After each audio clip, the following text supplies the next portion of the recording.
गोविन्द केशव जनार्दन वासुदेव विश्वेश विश्वमधुसूदन विश्वरूप श्रीपद्मनाभ पुरुषोत्तम पुष्कराक्ष नारायणाच्युत नरसिंह नमो नमस्ते।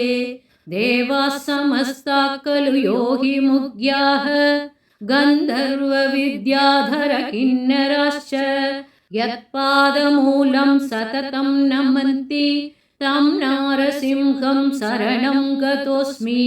वेदान् समस्तान् खलु शास्त्रगर्भानु विद्याबले कीर्तिमतीं च लक्ष्मीं यस्य प्रसादात् सततं लभन्ते तं नारसिंहं शरणं गतोऽस्मि।